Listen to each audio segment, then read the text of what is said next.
Welcome everyone to Cities and Communities Leading the Charge, Impacts of Sodium Reduction Strategies.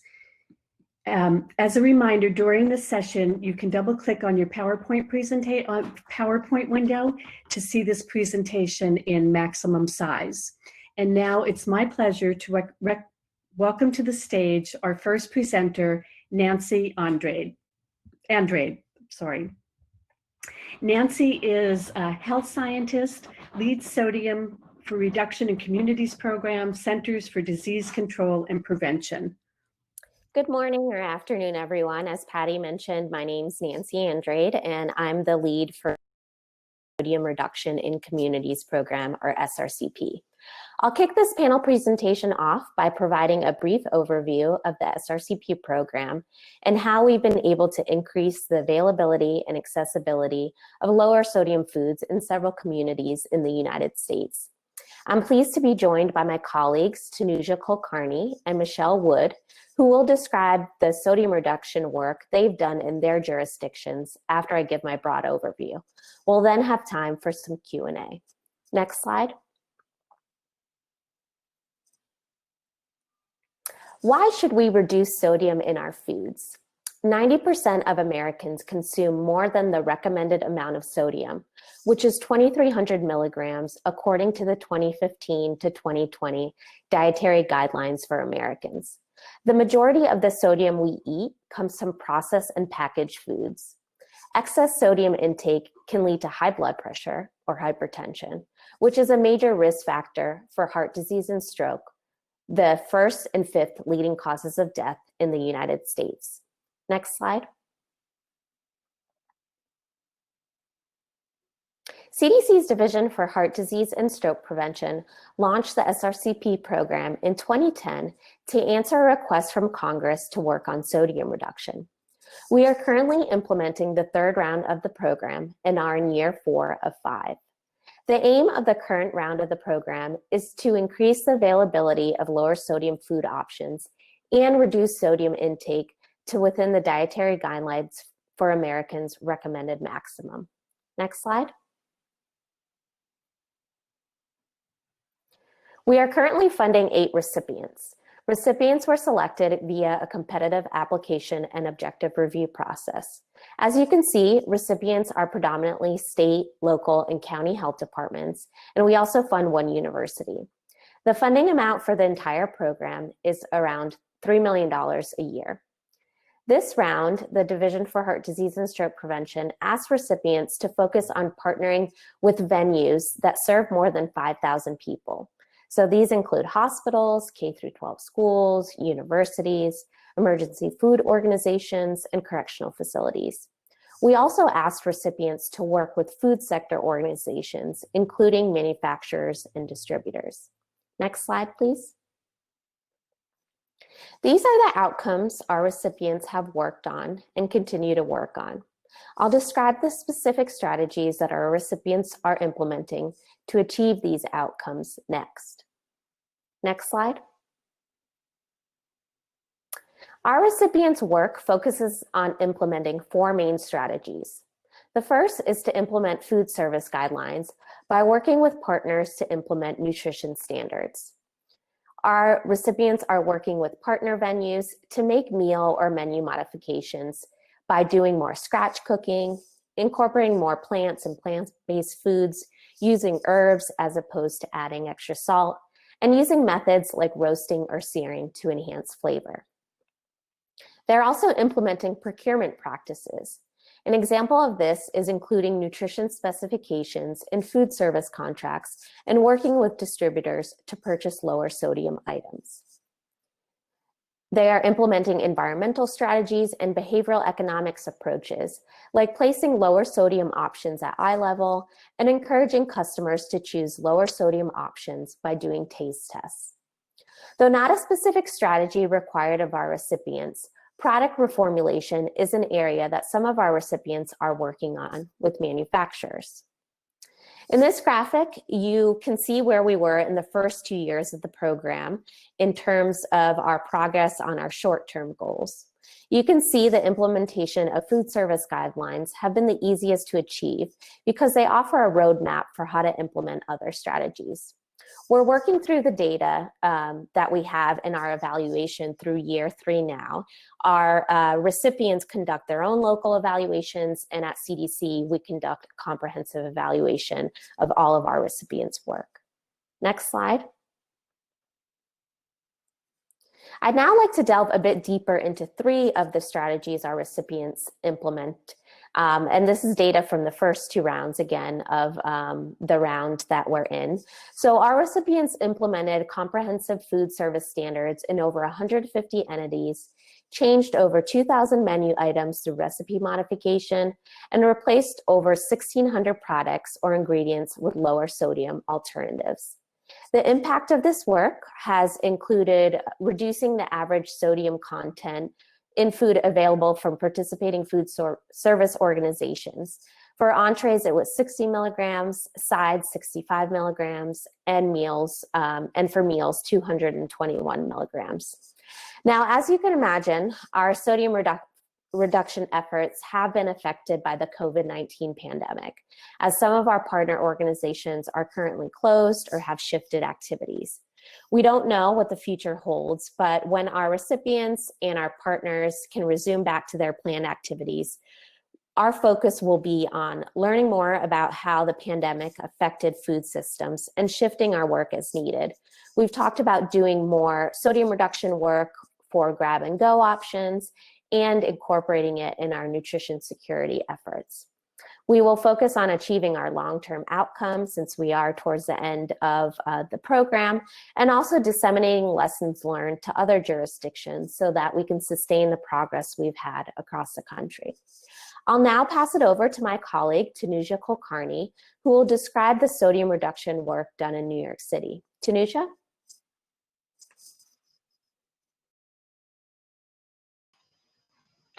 Hello. Hi. Thanks, Nancy. So my name is Tanuja Gulgurney, and I'm the Food Standards Senior Coordinator in the Bureau of Chronic Disease Prevention at the New York City Health Department.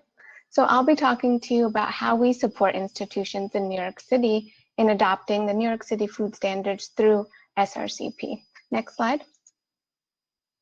So in this presentation, I'll first lay the groundwork for the development of the New York City food standards and talk a little bit about our cafeteria standards. Then I'll talk about our work specifically with partners through CDC SRCP. And finally, I'll discuss the benefits of implementing food and nutrition standards. Next slide, please. To give you a bit of history, the New York City food standards, they were developed to help combat some of the structural inequities that really make opportunities for healthy eating so challenging. So this was done by leveling the playing field so that any New Yorker accessing meals or snacks served by city agencies will be able to get healthier foods. These are evidence-based nutrition criteria, and they're mandated for all city agencies and subcontracted programs serving food. The standards impact approximately 230 million meals and snacks served per year to New Yorkers through various settings. So that includes public schools, childcare centers, homeless shelters, correctional facilities, and the public hospital. This slide just gives an overview of the sets of standards that were created throughout the years to address various settings in which food is served in New York City. So we discuss the standards for cafeterias and cafes, which are used for our current SRCP work with hospital and college cafeterias. Next slide. So broadly speaking, the New York City food standards, they promote fresh fruits and vegetables, whole grains, water, calorie labeling, and sustainability.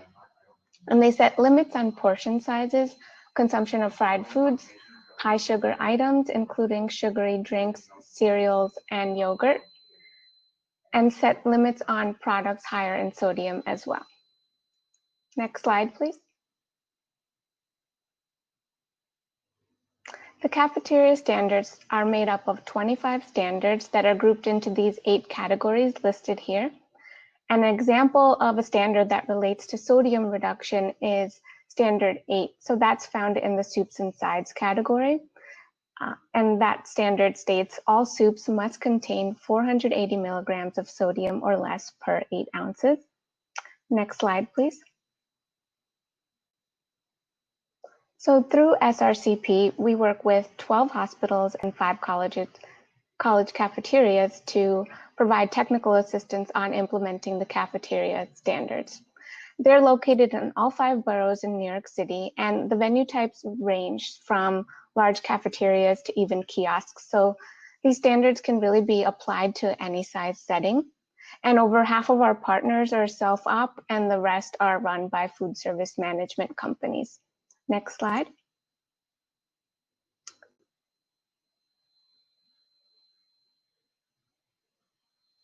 In terms of what we offer for each partner, we conduct a full on-site assessment of their cafeteria where they are to see where they are with meeting our standards. We then create a tailored action plan based on the assessment and work on goal setting. So to help them meet their goals, we offer menu review, nutrition analysis, product reviews, and staff trainings. So here you can see a snapshot of a progress tracker on the bottom right. So we use that to support our partners. It basically lays out all 25 standards and shows which standards they're implementing and action steps that they can take towards compliance. Next slide. We also give partners access to the Good Choice list. So this is a tool that allows our partners to view a curated list of products that meet the food standards. So we currently work directly with US Foods and Cisco to develop these lists for their New York City customers.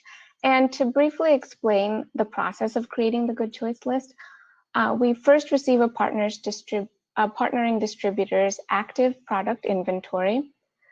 That is all the products that are available to be purchased at a point in time, including the corresponding nutrition and ingredient information. So we then review all of these products against nutrition criteria that were developed from the New York City food standards, and we determine which ones meet the criteria. The list of products that meet the criteria is called the Good Choice list.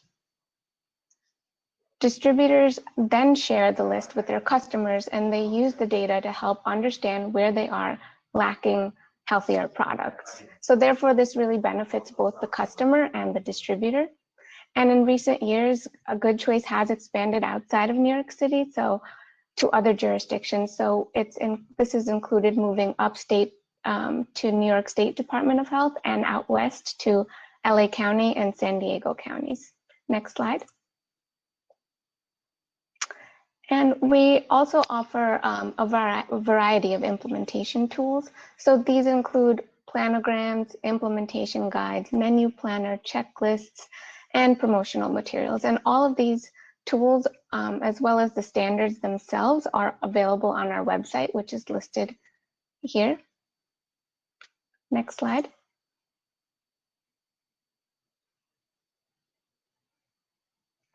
So this slide highlights accomplishments from our partners that really could be replicated in other institutions. So one of our partners removed unhealthy options from the checkout area, eliminating that opportunity for impulse buys. And they also eliminated their entire ice cream cooler that had 23 varieties of ice cream. Another hospital replaced high-calorie beverage ads with ads for healthier beverages. So this change specifically has taken place in a number of our hospital partner cafeterias. Next slide. So that same hospital also removed all high sodium entrees from their menu and replaced all of their high sodium soups with lower sodium soup options. Next slide. So those are just some examples of how the standards have been implemented and why implement the food and nutrition standards. So first, they provide an opportunity to support the health of your community And by shifting the food environment to a healthier one, you're making the healthy choice the easy choice for your customers, which is more important now than ever before. And implementing food and nutrition standards allows you to be at the forefront of food service establishments and workplaces making healthy changes. So, and as you can see from today's presentation, it's a movement that's happening both in New York City and nationally. So increasing the availability of healthy food really helps you to meet consumer demands. As mentioned anecdotally, we have heard throughout the years that customers are looking for healthier items. And collectively, by transforming food environments, we can use food and nutrition standards to help combat diet-related chronic diseases in our communities and promote good health. The health department can also be a really good resource for this in your efforts. So all of our materials, as I mentioned, are available on our website and can be found searching New York City food standards. Next slide. So I hope this was an informative overview of our work with hospitals and colleges on SRCP. Thank you. Thanks for highlighting the great work you and your partners have done, Tanuja. I did have a question for you before you move on. Could you talk a bit more about why a food distributor would want to participate in the Good Choice program? Sure. Customers are looking for healthier products, so Good Choice really helps distributors get ahead of the curve by offering this tool that makes it easier for customers to find healthier products. And then I also think that since we're reviewing a distributor's entire inventory list, we could really support them by identifying any gaps in their inventory where there may be like limited options for meeting our criteria. So for example, there's one didn't have enough products that met our criteria for the bread category. So once we flagged it for them, they were able to take that back to their team and they worked on updating it. And the next inventory review list had a substantial amount of products available. So I think it's for both the customer and the distributor. Great. Seems like a good way to connect the two. Thank you. I know Michelle was having some challenges getting on, but Michelle, are you with us? I am. Can everybody hear me? Great. Yes. Thanks, Michelle. So now Michelle Wood from LA County will tell us about the sodium reduction work they've done there. Take it away, Michelle. Thanks, Nancy, so much. So my name is Michelle Wood, and with the Los Angeles County Department of Public Health, and I lead the CDC-funded sodium reduction program in Los Angeles County. And I want to thank Menus of Change for hosting this panel discussion today. And the broader goal of my presentation is to discuss how public health can collaborate with the food sector by presenting specific strategies and resources to reduce sodium, as well as present examples of sodium reduction outcomes. Next slide.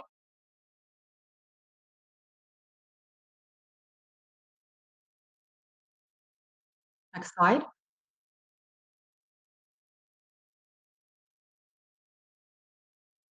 I'll continue.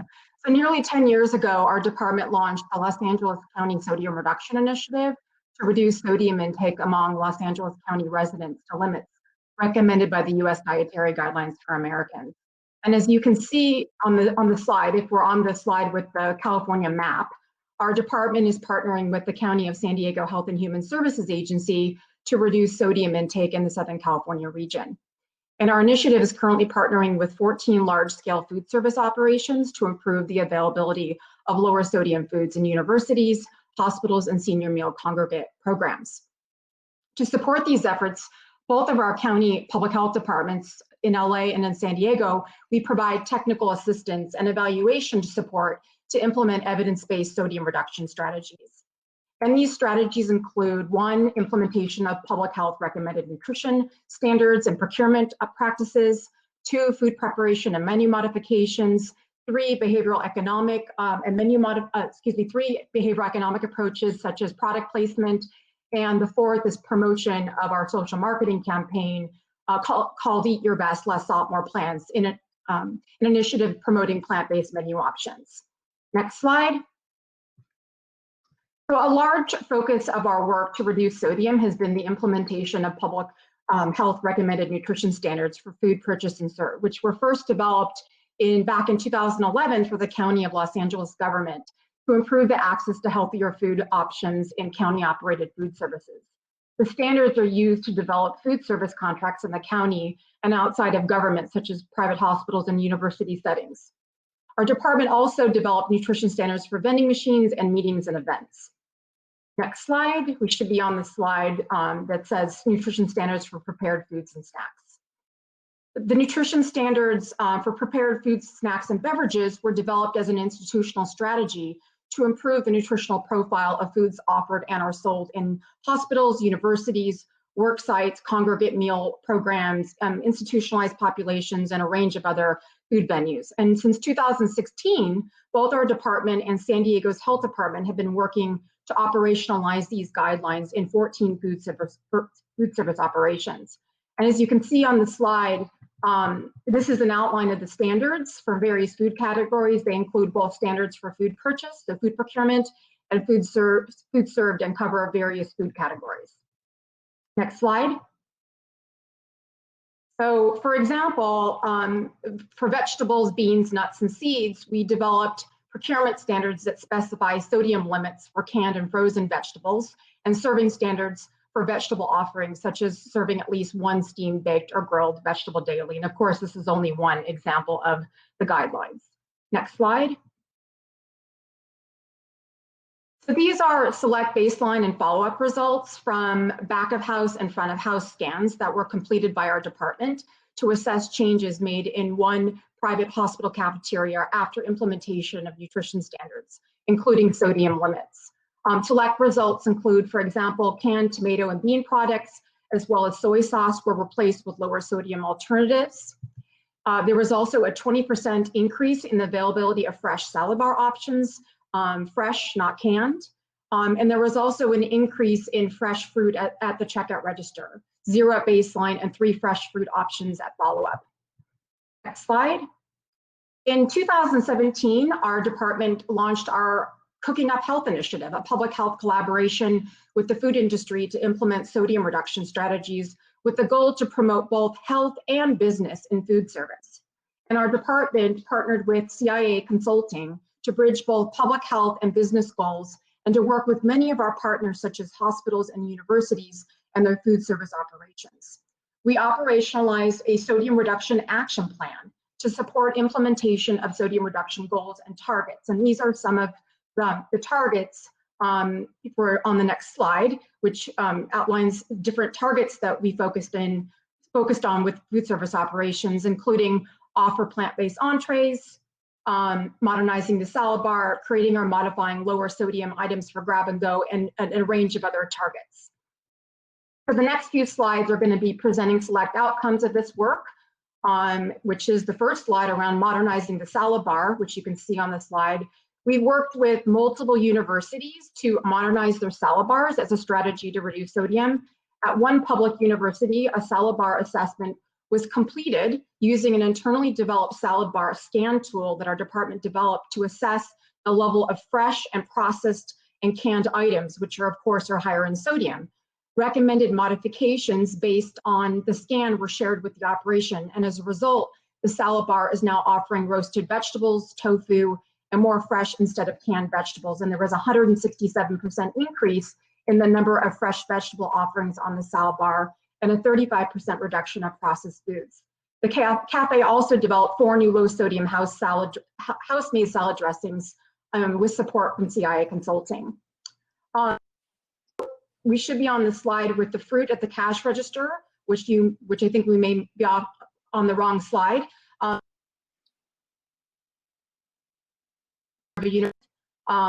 And placement strategies such as placing fresh whole fruit and our lower sodium snacks near the cash register are low-cost strategies to promote lower sodium foods.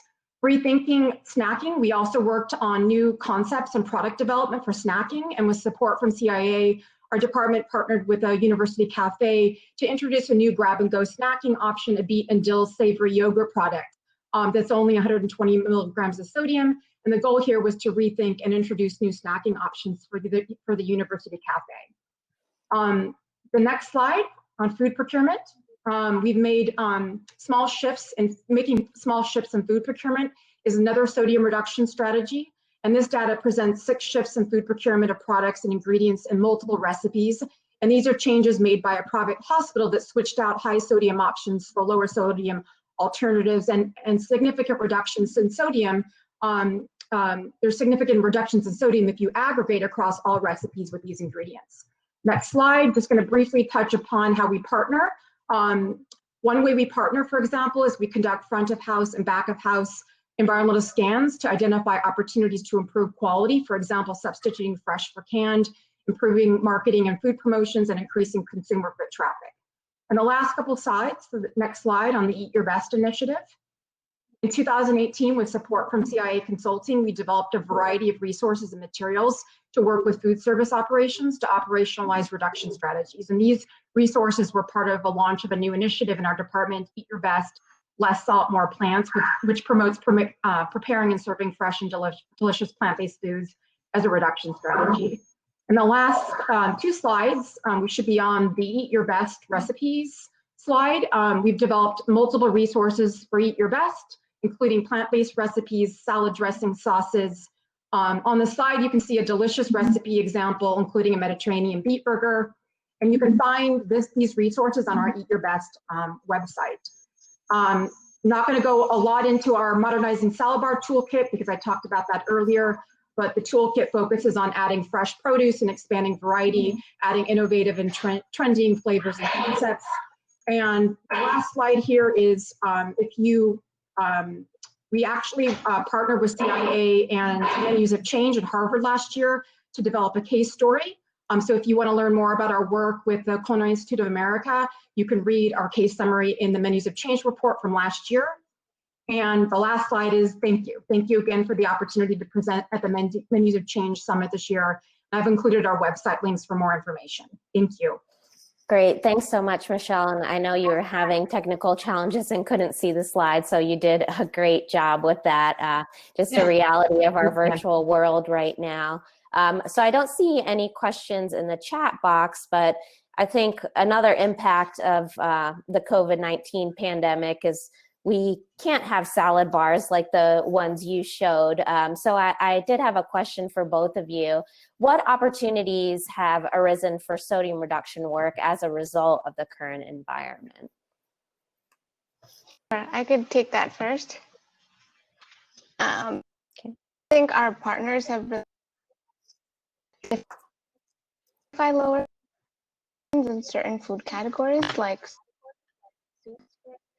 I gave that example on the slide, but it's specifically because some of these facilities really scratch cook because they may not have like a formal kitchen space, or they just may not have the ability to do so.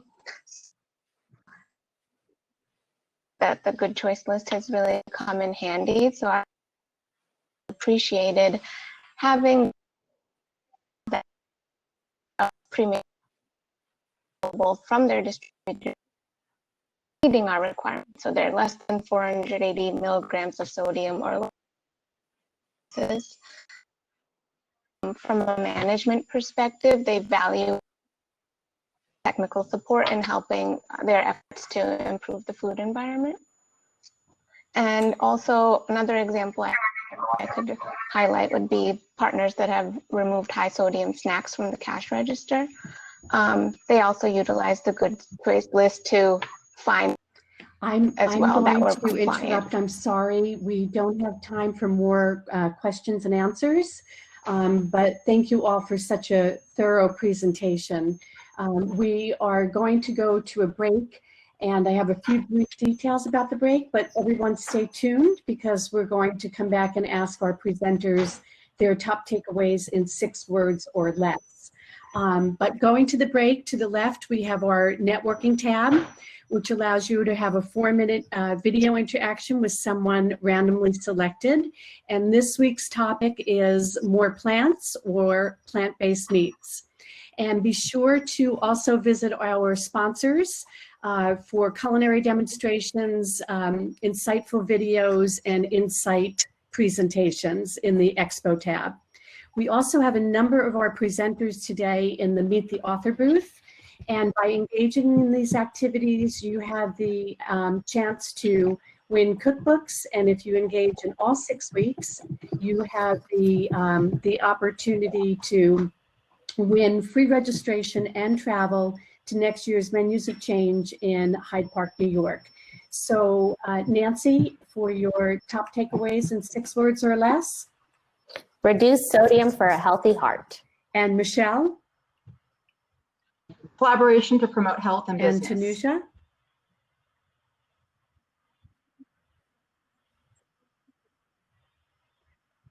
Wonderful. Thank you all so much for a wonderful and such an informative presentation, and everyone enjoy the break. Great. Thank you. Thank you. Thank you so Patty. much.